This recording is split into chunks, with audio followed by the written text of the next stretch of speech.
กราบสบายดีท่านผู้ชมเนาะโอเคนี่เขาก็จะมาตำหุ้งพี่น้องนี่เริ่มเลยพี่น้องเอ้ยพวกความไหวตำใส่ผักเทียมใส่เกลือแป้งโนใส่มะพริกง่ายตำใส่โคกหั่นละ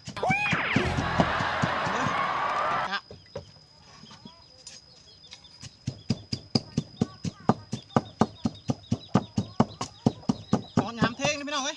เฮ็ดกินเองน้ำหนา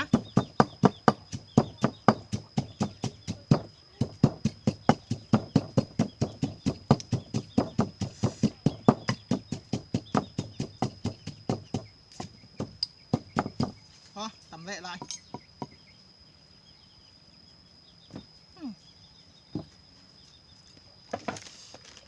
รับรองแซ่บแท้ๆพี่น้องเอ้ยมื้อนี้นะรับประกัน100%อุ้ยตกซับ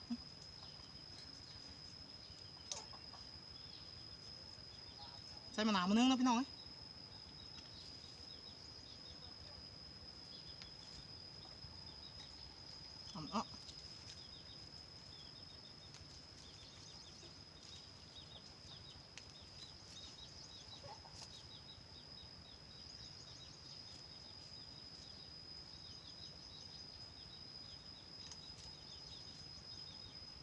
ปลาแดะใส่ปลาแดะพี่น้องเอ้ย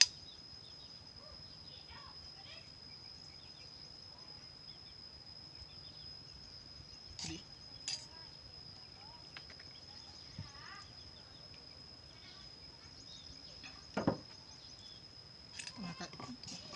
ตามเลยวันนี้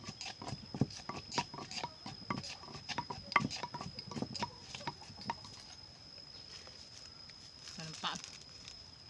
ใส่หลายๆเนี่ยน้ำตาลเพราะว่าค่อยมักเดี๋ยวก่อนหวานเนี่ยค่อยนี่เนาะยั่วเข้ากันเลย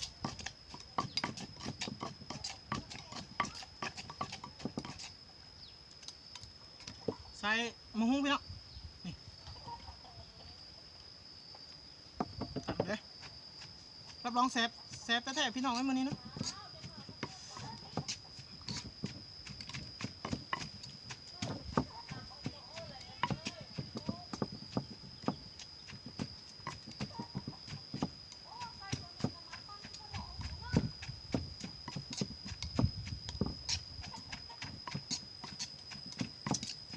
จะแซ่บพี่น้องเอ้ยหอมห้วนละ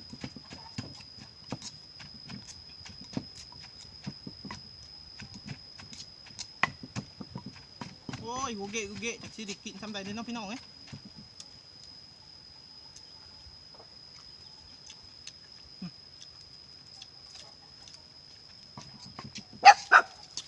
แซ่บนะพี่น้องเอ้ยแซ่บนะบ่ต้องเลยไปดิโอเคเนาะครับไปเบิ้งเฮากินเลยเนาะว่าสิแซ่บสิโนทำไรครับไปรับชมกันเลยก็โอเคเนาะมื้อนี้ครับมาฮอดแล้วพี่น้องเอ้ยมาเด้อกินกับข้าวเลยนะข้าวพี่น้องเอ้ยมาเด้อปะนะผักกับอะไรพี่น้องเอ้ยผักกับน้ำท่วมมาเด้อพี่น้องเอ้ยกินกับข้าวเนี่ยนี่ยาข้าวหน่อยมึง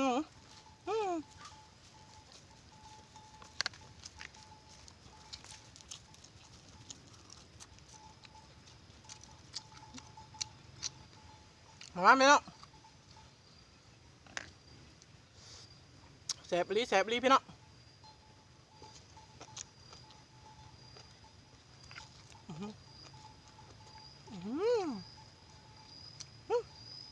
ลึกยักให้กับป้าตั้งทุกกันหยา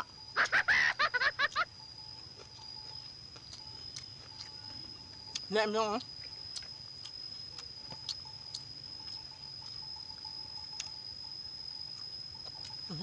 มาไปลองนะแซ่บดีงำมัน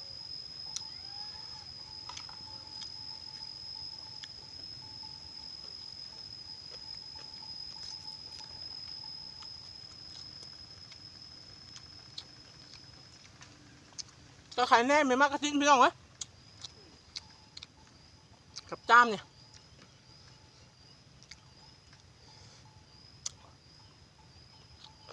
ผักเลย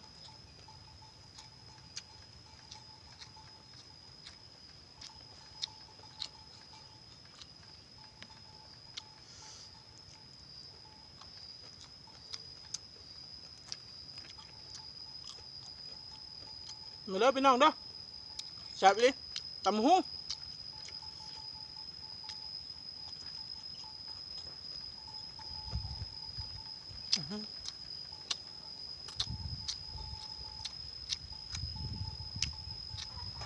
แซ่บเลยพี่น้องเลย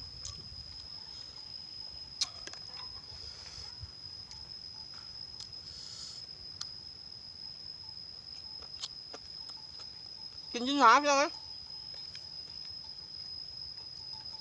เอามันทำหนาแล้วไม่ได้ปลากัดขาวก็ลืมอยู่เหือนพี่น้องเลยจะมาเสียดายชื่อมาแล้วปัดลืม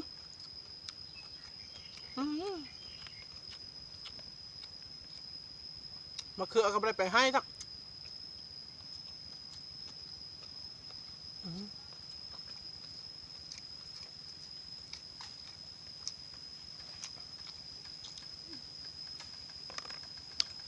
ผักอีซอกอีเสริมผักบกผักบ้งกะคือว่าเลยพี่น้องเอ้ยยามนี่ปูที่โผล่ยังติด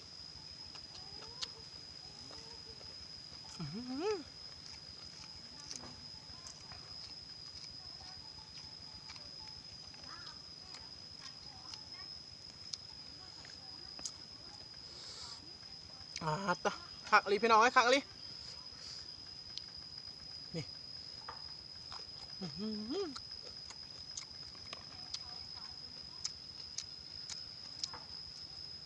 เอาไหนมากระทินเขาเนี่ย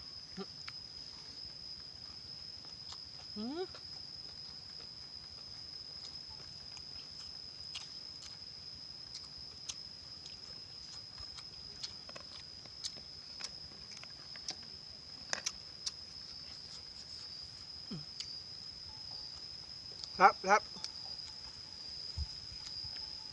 คอยตำนะครับมะกะว่าพอเลย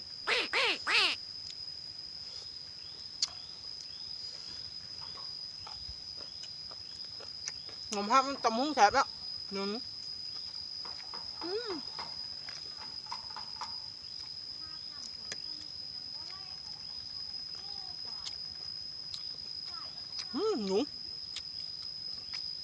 หนูก็กิน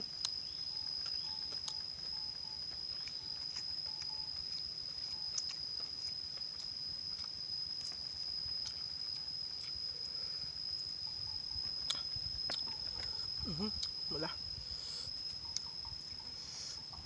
ต๊อปพี่น้องเอ้ย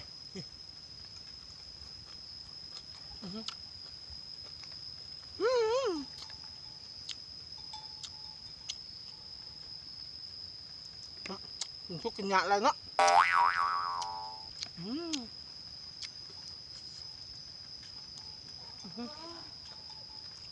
ครับพี่น้อง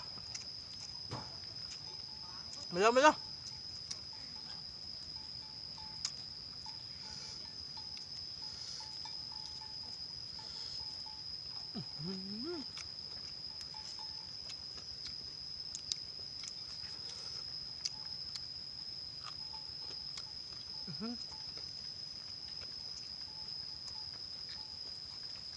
ครับดิ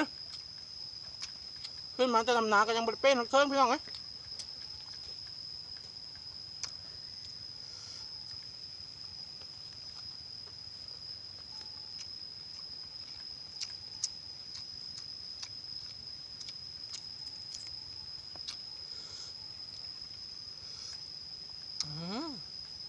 เอาพร้อมกันก่อนนะเอาคำใหญ่ๆเลยนะพี่น้องนะเนี่ยเอ็มก็ดีเนาะ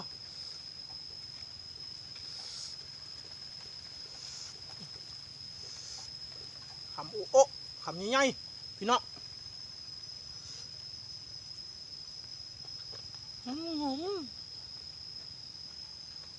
ครับ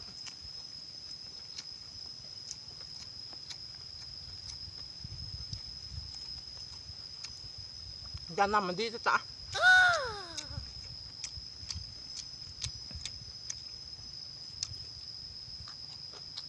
อืม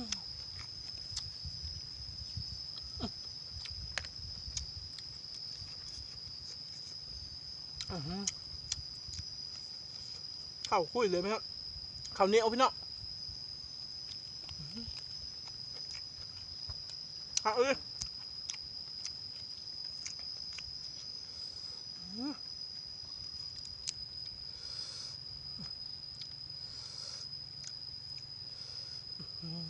คักอลี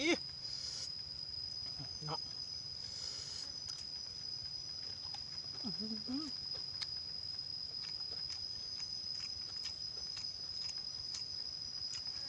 ครับ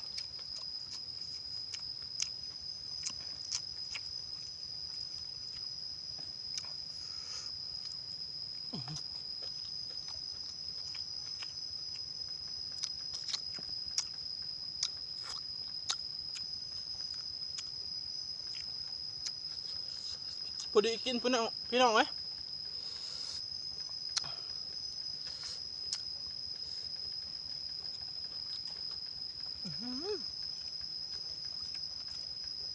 อาหารบ้านเขาพี่น้องเอ้ย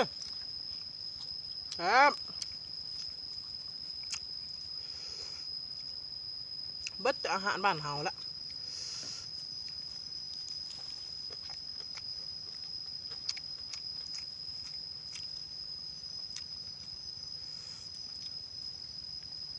เบิดละ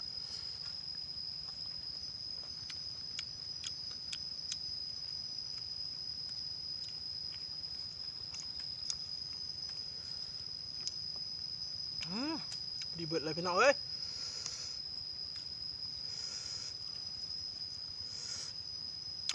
พอดีซ้ำนี่นะพอดีย่ามพี่น้องเอ้ย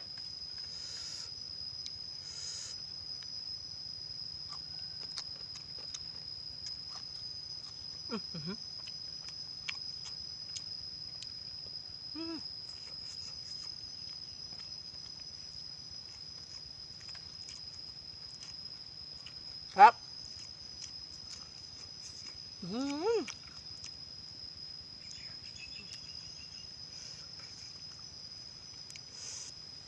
โอเคเนาะถ้าใครมักคลิปนี้ก็อย่าลืมสูนิ้วกลางขึ้นมาแล้วก็แตะไปที่ปุ่มไลค์ปุ่มแชร์เฮ็ดให้ปุ่มไลค์ปุ่มแชร์มีประโยชน์ในเด้อท่านผู้ชมเด้อทำนี่ละมื้อนี้ไปละบ๊ายบายพี่น้อง